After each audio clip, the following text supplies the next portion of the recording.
New Delhi, où nous retrouvons notre correspondant Julien Fouché. Bonjour Julien.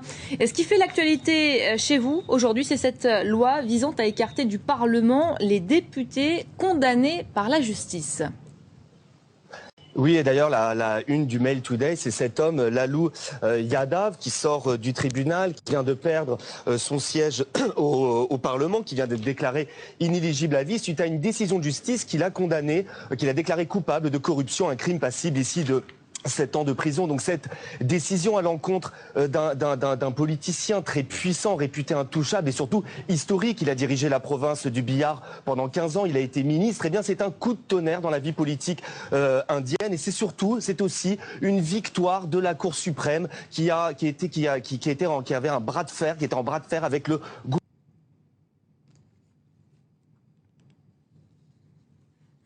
Alors on va passer à un tout autre sujet, problème de liaison oblige, vous l'aurez compris. Il nous emmène cette fois sur la toile, comme plus d'1 milliard d'autres internautes. Vous possédez peut-être aujourd'hui un compte Facebook. Ce réseau social n'a plus sa réputation à faire. Il permet à ses utilisateurs de mettre en ligne chaque jour ses actualités, ses photos. Il offre aussi la possibilité de liker certaines pages ou produits commerciaux. Eh bien, on va justement s'intéresser ce matin à ces fameux likes, un véritable business légal, même s'il est interdit dans les règlements du site.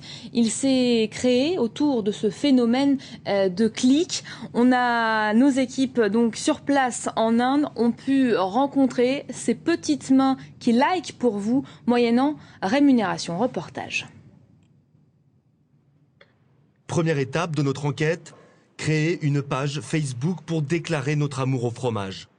Seconde étape, entrer en contact avec l'un des nombreux sites indiens qui proposent d'acheter des likes. Nous prenons rendez-vous en caméra cachée, nous nous faisons passer pour des clients. On a besoin de beaucoup de likes rapidement, vous pouvez faire ça ?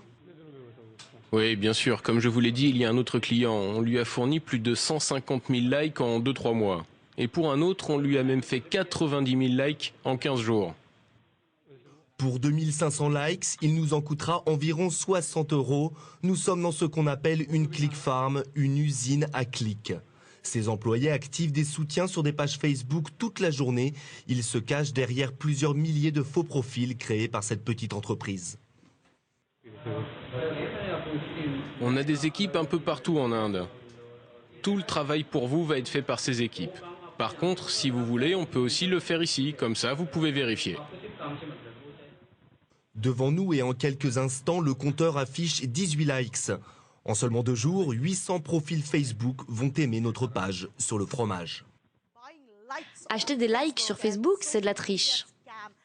En Inde, des politiciens ont été accusés d'avoir régulièrement recours à cette ruse. Ils font aussi croire qu'ils ont de nombreux fans, comme ce leader politique dont la page Facebook a reçu le soutien de 60 000 profils d'origine turque.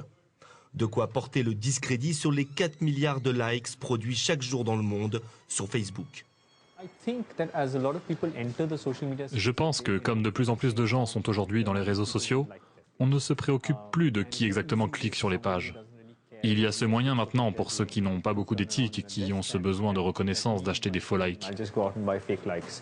Un vrai consultant pour les réseaux sociaux qui doit ajouter de la valeur à une page d'individu ou de politicien ne va jamais faire quelque chose comme cela.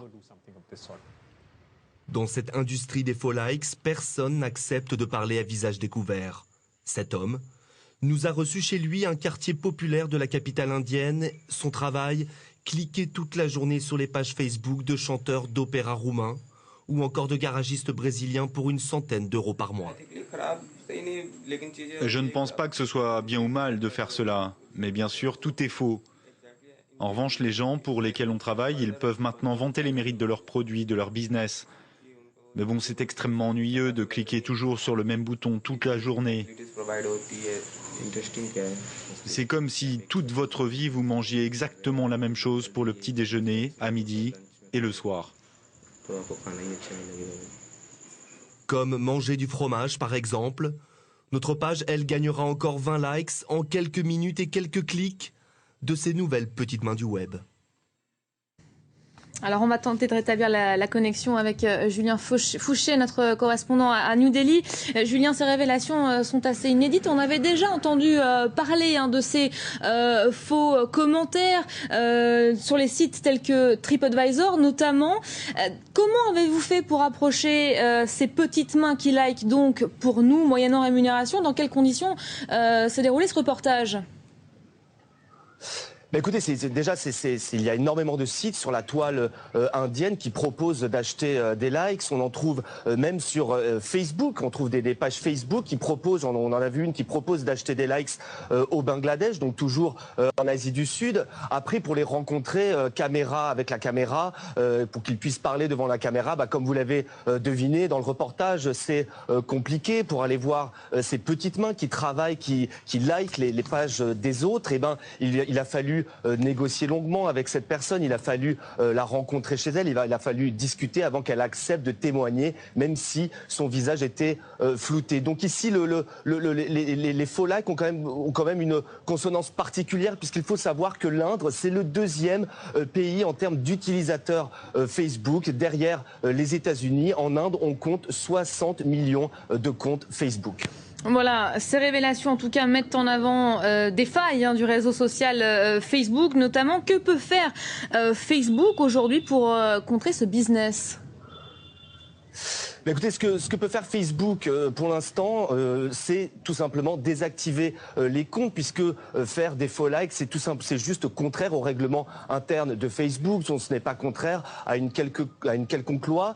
Il faut savoir un chiffre. Facebook aujourd'hui contrôle 25 000 actions par jour sur ces plus d'1 milliard de pages. Donc pour l'instant, Facebook, on a pu voir que Facebook fermait principalement des pages et des comptes qu'elle estime à caractère pornographique. Dernièrement, il y a une fermeture qui a fait du bruit, c'est celle c'est la page Facebook des activistes femmes. Donc pour terminer, sachez que Facebook est quand même très préoccupé par ces faux likes, ce faux business de likes, ces faux profils. C'est ce qu'a déclaré Mark Zuckerberg lors d'une conférence de presse récemment. Il y va en fait de la crédibilité de son réseau social et de ses pages qui lui rapportent qui lui ont rapporté 1,6 milliard de dollars les 6 premiers mois de l'année 2013 en termes de recettes publicitaires. Voilà, un sujet qui nous rappelle qu'il faut toujours donc rester vigilant sur Internet. Merci beaucoup Julien Fouché pour cet éclairage, pour votre reportage également, pour ce nouveau numéro d'Asie Direct.